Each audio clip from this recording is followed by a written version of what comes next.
Welcome to the SAP Crystal Dashboard Design tutorial for SAP Business One. My name is Mike Taylor, and I'm an SAP Business One consultant with Forgestic in Canada. Today we're going to be going over the SAP Crystal Dashboard Design program. I felt that there was very little in terms of information out there, and definitely nobody giving a kind of start to finish simplified step-by-step actual tutorial of how to do anything. The agenda today will be to download and set up Crystal Dashboard Design. We'll do a dashboard overview, how the system works, how to build a dashboard, and licensing for customers from the standpoint of a partner. First step is download and setup of the program.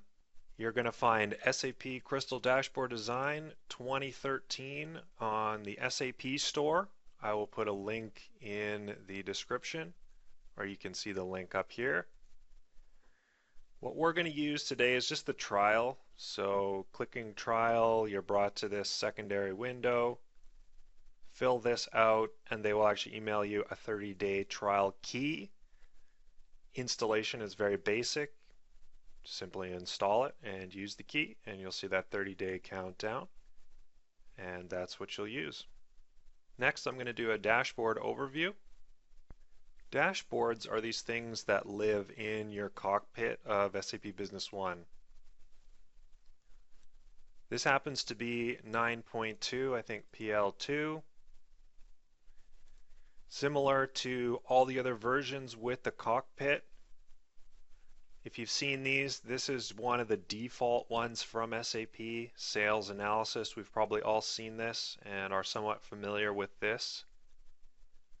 It requires a B1I setup, so the B1 integration framework, the same framework that allows you to do the mobile connection to iPhones, iPads, Android devices, is used in order to run these dashboards, so that has to be installed centrally on the server. Once it's installed centrally on the server, you're going to need to enable the cockpit from General Settings. Under the cockpit, turn this off. So I'm not going to go at all into the B1I setup. I'm just going to assume you have everything set up and this part's already working. Once the cockpit is enabled, company-wide, you will need to go Tools, Cockpit, and enable My Cockpit. So once you get to this point, hopefully most of you are familiar with this cockpit, and you've probably even seen this selection of dashboards, this default selection of dashboards here. This selection of dashboards is okay, but it doesn't really suit everyone's needs, and that's what we're going to be covering today, is making custom dashboards for any data you want. You can see some of the functionality here. Hold your mouse over, you can see details. You can click on certain things, you can see percentages, you can see totals. You can also, similar to Crystal Reports, using a token type system, drill into master data. So in this case they didn't make the customers actually clickable, but that is definitely possible. You also have drop downs and other things. I'm going to show a lot more detail in the next part. I'll give you an overview of the Crystal Dashboard Design program itself. So here we have that same sales analysis dashboard, and this is the actual file used to build this. So you have all the same things. You have charts, you have your opportunity win and loss rate, you have your customer rankings, etc. And this has all been laid out for visualization. So you can see a chart. You can see the subtitle, you can see all the various options relating to this specific chart. You can see this here, this list view, and each one of these items has its own set of controls and its own set of behaviors. You'll notice that the top here is a visualization with the various features and functions, and that below this insert is actually Excel here. So this product used to actually be called Xcelsius, potentially because you had the Excel integration here, and it actually does use Excel all of Excel's formula capabilities, and you can use Excel capabilities in conjunction with the queries in order to pull pieces of information from your SAP Business One. So what we're going to have here is data pulled through this type of setup, and I'm going to talk to you exactly how you make this setup here with these query names. And this integrates directly into these visualizations. So you've seen a couple here, charts and graphs. I believe this in the background is simply a picture. Let's just remove everything and take a look at these components on the side. So this is the fun part. You can kind of see all these charts, many different types of charts and visualizations. Then we get to containers like tabs, so you could do multiple dashboards in one physical dashboard. You have things that are really fun for users like all of these gauges. You have kind of these half moon type gauges. All these neat little dials, sliding bars, and all of these things. And really when it comes down to it, these items just output into a specific place a range of data that you control here. So then all you do is literally throw it into these different fields. So you can say this is 0 to 100. As you're kind of twiddling this knob, you can make it output to a specific field.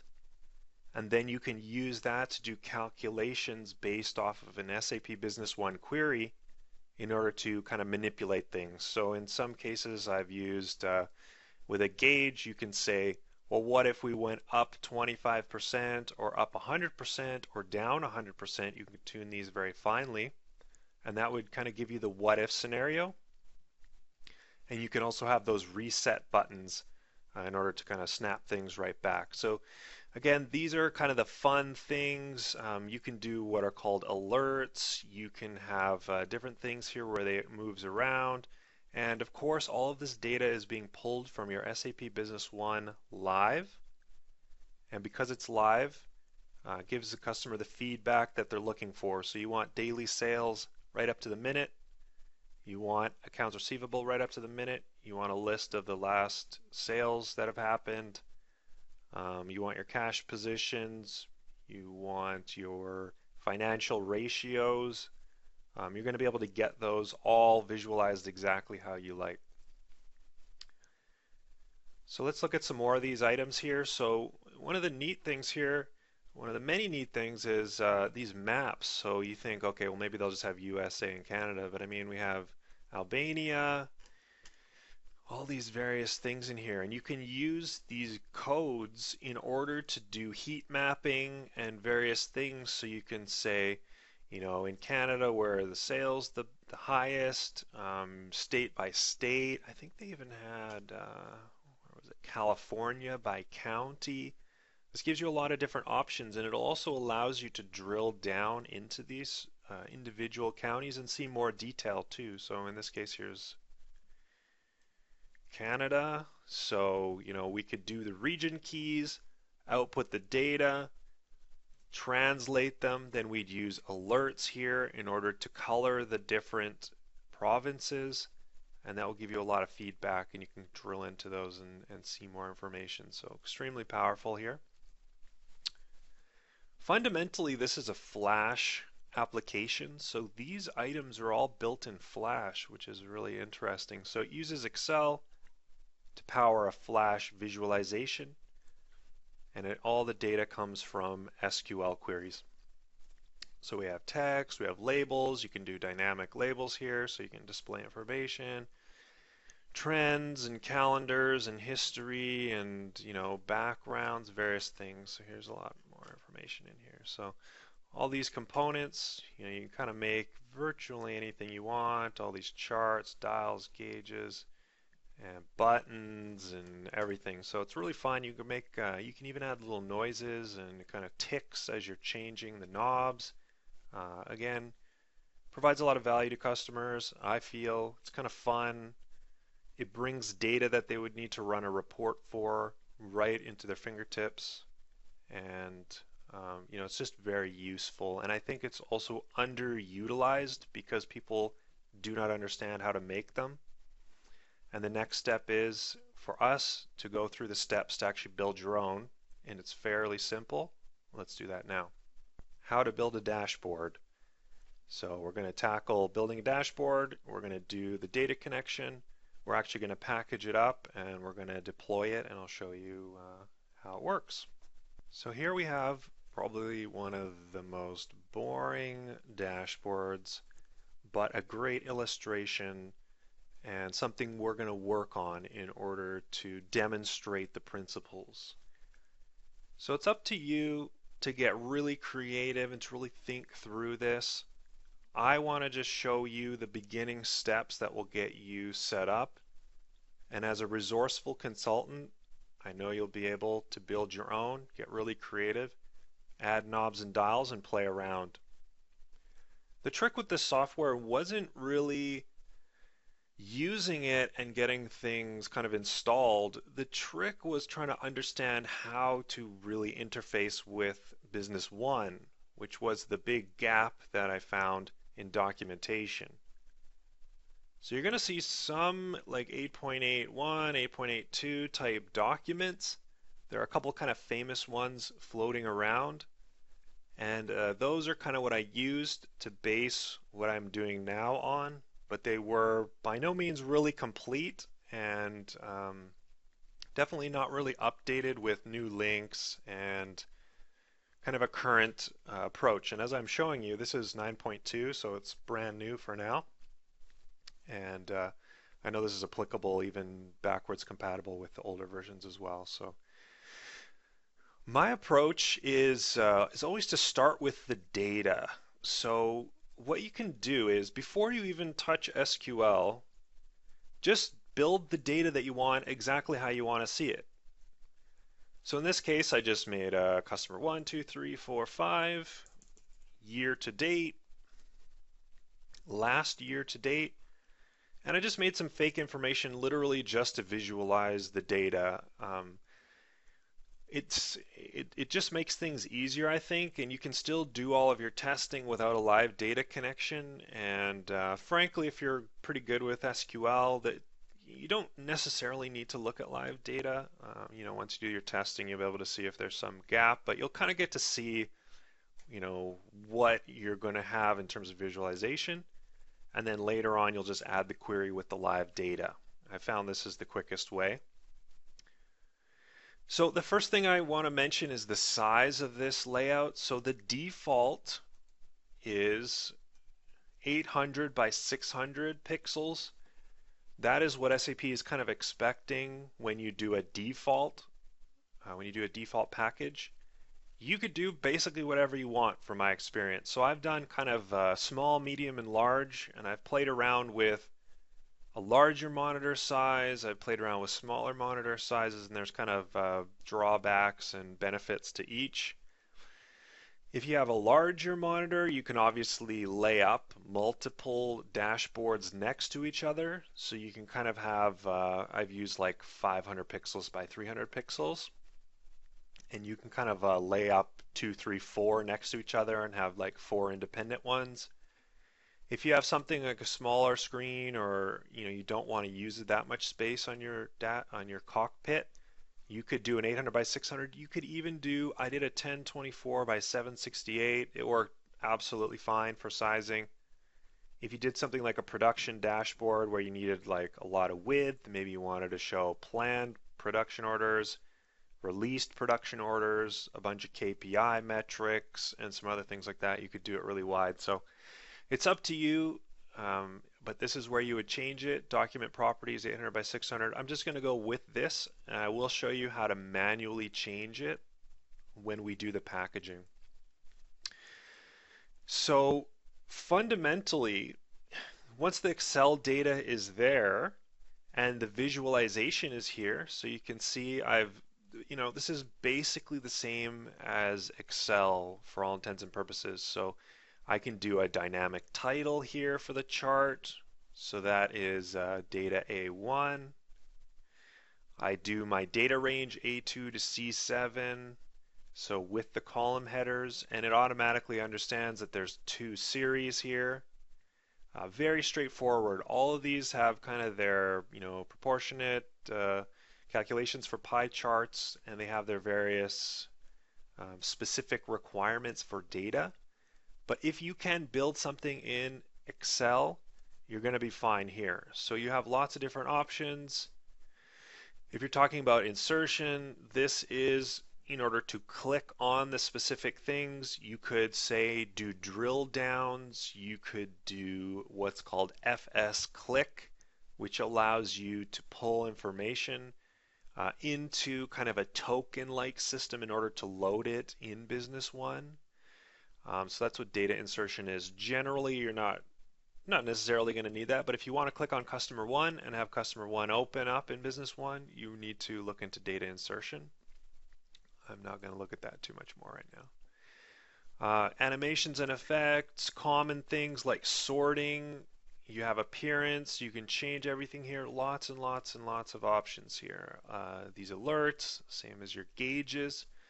I'm not going to drill into that too much because I really think that this will all make sense. Once you start looking at this, it'll be very clear. So literally just make what you want. Make multiple charts. You could just, this doesn't even have to be formatted. You're literally making an Excel spreadsheet how you want to see it using these charts and this methodology of visualization.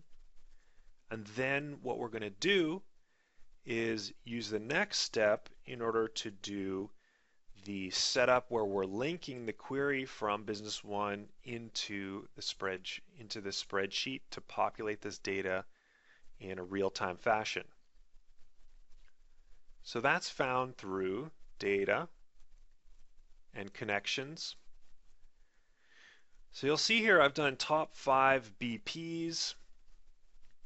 I'm going to switch down here so you can see I've just given it the name top 5 BPs. In this XML data URL, you're going to see a lot of kind of conflicting information and things that may or may not work. So in some of the documentation, there are some extra variables, but realistically, all you need is the phrase PROC. That's it. That's the whole thing. If you look at this kind of famous document here, so this is, give credit here to Yatsi Lee. So this guy was kind of my start in looking at the documentation. So you can see it goes back to 8.8, and in my opinion, this is the strongest documentation, but it's really the last documentation. So it doesn't appear that there's anything new for Business One. So if you see here, a lot of this information, it's very complicated here. So you can see XML data URL. You can use this instead of PROC. So I've just used PROC, but you see it here, it has types and encoding, a server. So this would be your B1I server, the B1I non-SSL port, and the connections there. So this, in theory, will allow you to connect real time to your server, and it'll also kind of prompt you through here to log in. You can log in using this procedure. So I'm going to link to this page. I'm going to link to this package, in the description. It's something you're going to want to use as a reference, but again, I just do everything in Excel and I leave it as proc. I don't find that there's going to be any surprises, especially since you can literally make the query and then you can just paste the data in. So you have this send. So the send is what's sending to Business One. So you see all you need is a name, A2. The query name is A2, top 5 BPs. The range, B2 to F2. So it uses this. B is the category name, and I'll show you this.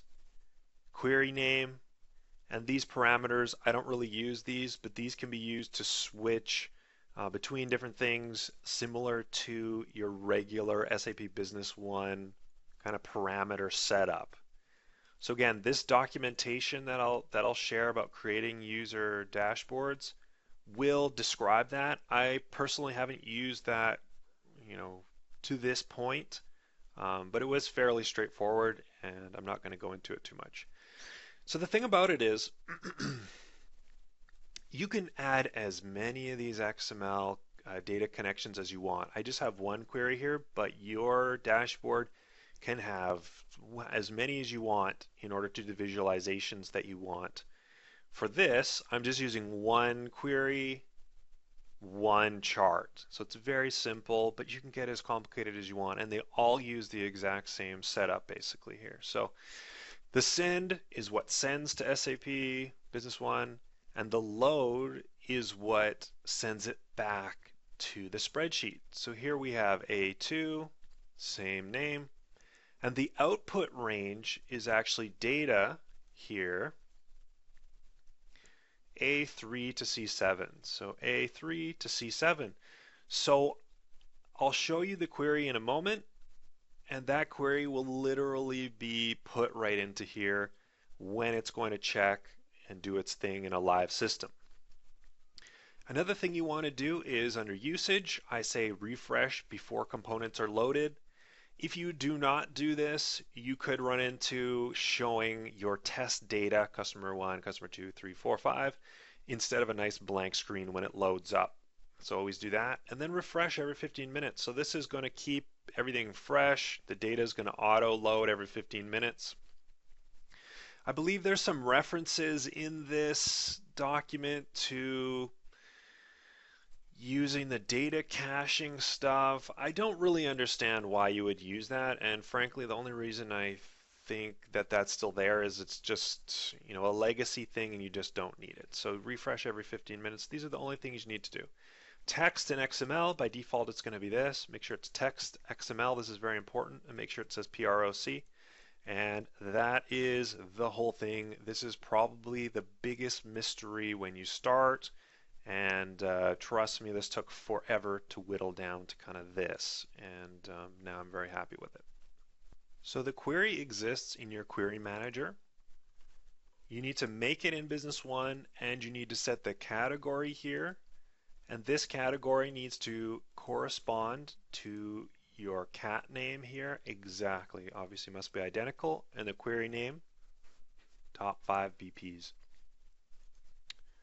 If I run that in the target system, I just have it saved here in a generic folder.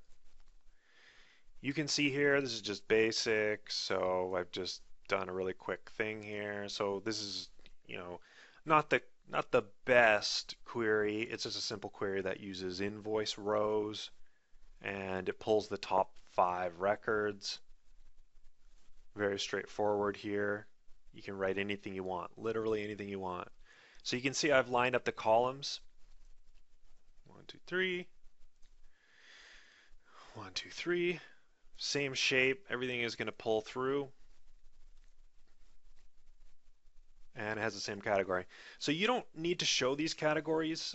You're going to be able to just manage categories.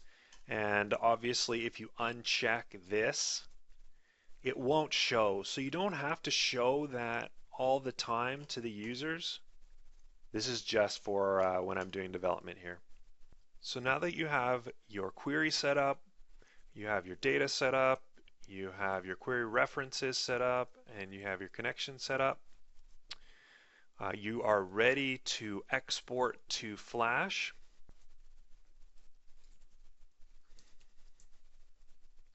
Interesting thing is you can actually take this SWF and run it in Internet Explorer, and you're going to see this exact data.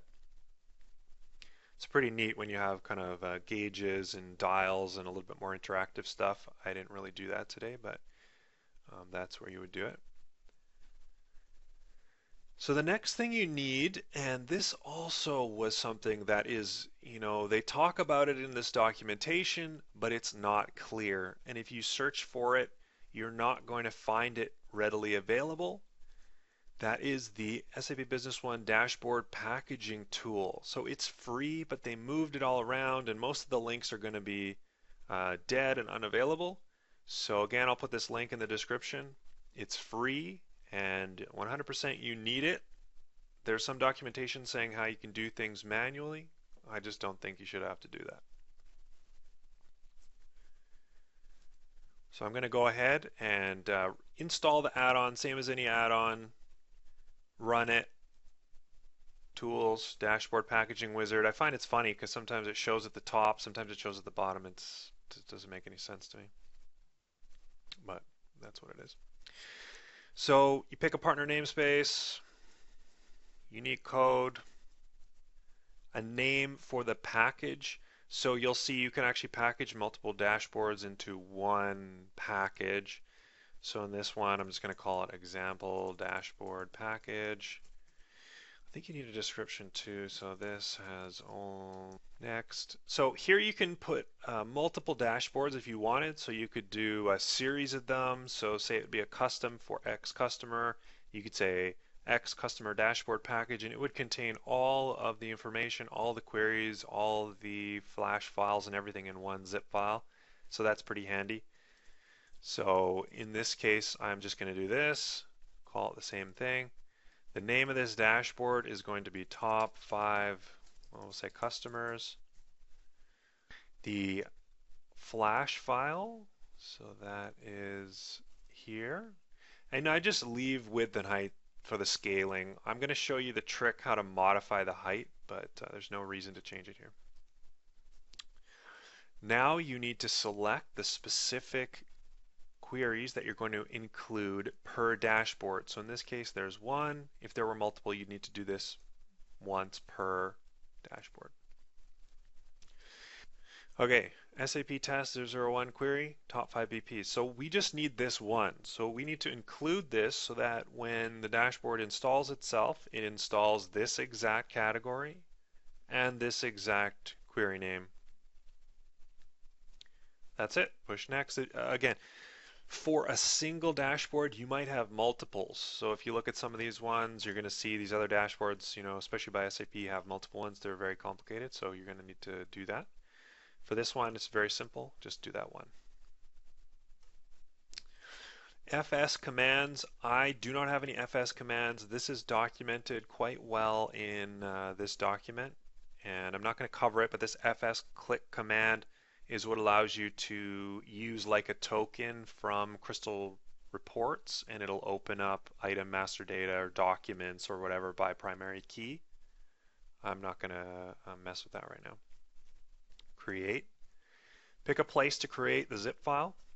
So you're going to see here MJT222. So this is the actual zip file that you're going to install when you import it, and I'll show you how to do that in a second. One key thing, if you do want to change the dashboards, you do have control over the sizing.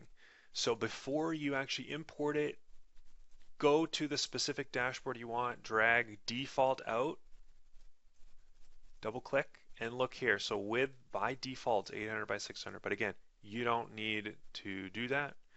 You can make it any size you want. So just change it, save it here, drag it back in, copy and replace, and you can make it any size that you want to fit any need you want, any screen size that you want. Customize it anyway. In order to import, you go to your dashboard cockpit widget, settings, manage Crystal dashboard, import. Got to find the package you're working with here. So that's this one on the dash or desktop. So it's going to pull all this stuff in here. Next, it's going to import the queries. Push OK. You're done. So now what we're going to do is click here, go to settings again, and we can say top 5 customers. So if you're familiar with this, there's multiple. I have sales analysis and also the new one. So I'm going to click over there. So this worked the first time. What you're going to get sometimes is you'll get like a red error. Basically, I don't remember the exact wording, but most of the time you're going to get a red error. And that red error, how you get around it is you launch services, and you could just restart your server or restart the machine. What's really easy is just go to the integration service, right click, restart it, wait for it to restart, and then restart your SAP Business One. As far as my understanding, it actually has to install the query into B1I in order to work properly through the DI API. So again, don't be discouraged. This happened to work probably because I was doing testing and it already exists. But generally, you're going to get a red bar error the first time. So just do those steps. Go to your services. I happen to have them here. And then restart your SAP Business One. You just close it, give it 10 seconds, and then jump back in here. So you can see everything is live. You can actually format the labels there. I didn't happen to format them, so it could be 6,997.21.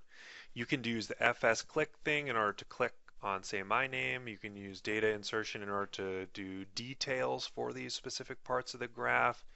You can see this is done all dynamically. I didn't mention this button, but you can click refresh here manually if you really want to see differences. You can add that, so I always add that as a refresh button. It's one of the items down here in web connectivity. So refresh, that'll actually refresh for you so that you can get the fresh data. Otherwise, it's going to do its thing and it's going to refresh every 15 minutes and show you the real-time data. The last thing I want to talk about briefly today is licensing. So this is for customers from a partner standpoint. Basically, the default SAP dashboards that come with SAP don't require any additional licenses, but if the customer wants to do any customization, they need to buy at least one designer license. That designer license also comes with one viewing license. But if there are other users that want to view a custom dashboard, you have to buy additional viewing licenses per user. These are technically paper licenses and they do not restrict functionality, but they are required by SAP in order to be in compliance with their licensing. So make sure you're in compliance by following these rules. You can get all the pricing from your Partner Edge manager. And thank you very much for watching. I hope this has been really useful. I'm going to put all the links that I talk about in the description. If you have any specific questions, you can contact me. My email is there below. Have an awesome day.